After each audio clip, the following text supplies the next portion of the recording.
Hey, subscribe to the channel. This is King Me. Confidence is very important. Came up on this little article right here, and I just wanted you to listen to it, give you a little motivation on, how much confidence can, really help you in the long run. So check this video out. Subscribe to the channel. This is King Me. Confidence in what they're saying. It isn't that they don't have any confidence in themselves. It's that they don't have the real confidence in what they're saying. Because if they did, they'd be able to speak it. And that may be a strange way to look at it for some people. And I know some people just really don't like public speaking. They don't like to put their face out there. They don't like to put their voice out there. But it isn't just public speaking. You can talk to your friends and all that sort of stuff. But many people are afraid of peer group pressure. They're afraid of what people may think about them. They have a stake in the outcome. And I'm not suggesting that people simply become activists or anything. I'm just pointing out a possibility as to why people don't speak about their surroundings a little bit more than what they do. And, it is quite understandable in many ways because it's an interesting life, the life of the dissenter. It's not really a path that people choose. It's certainly not a good career choice, trust me on that one. But there comes a time when you just see the system in your face so much and it becomes such an affront to what it means to be human that you can't just continue on living your life in some sort of a lie. And so it becomes a choice that many people are simply forced to make just to remain true to themselves.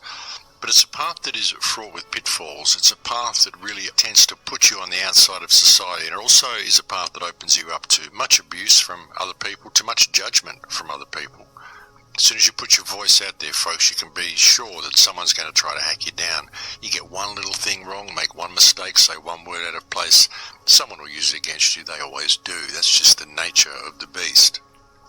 Or even if you get every word in place and someone simply disagrees you on some small detail of what you said, they'll still try to use it against you. They'll make all sorts of accusations against you and attempt to turn people against you. It's just the way things go.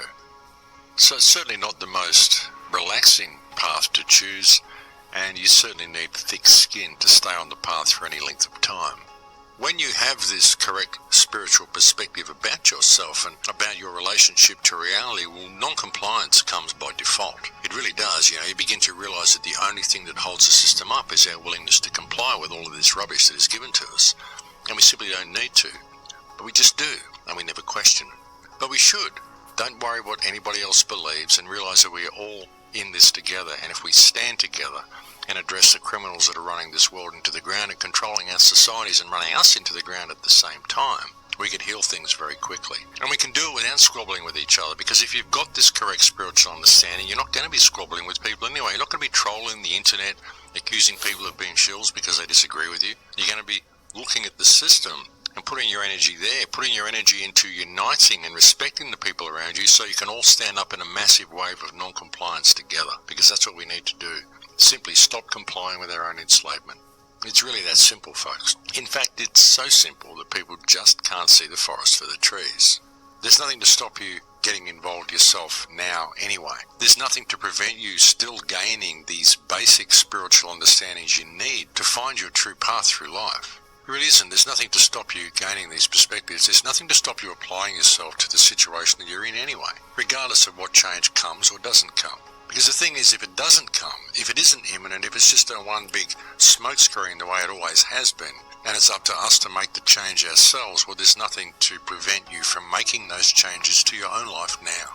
And like I said, the first change you need to make is to adopt a correct spiritual perspective of what you are, and to realize the power that you have for change, to implement change in your life, and to put down all stake in the outcome, put down all fear of this existence, and realize that it's about the journey and what you do with the journey.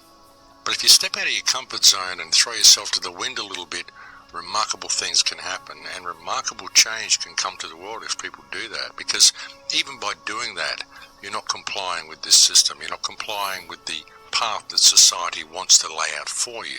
You're choosing your own. And that's an important thing. That's an important part of the lesson, and it's how we gain the lessons that we need, by stepping onto this path and just allowing it to take us wherever it will lead us. Because very often you'll find that it's exactly where you're supposed to go. You just didn't know it because you didn't know that path was there, because you never stepped out of your comfort zone. You never stepped off familiar territory and tried something new. We've got so much available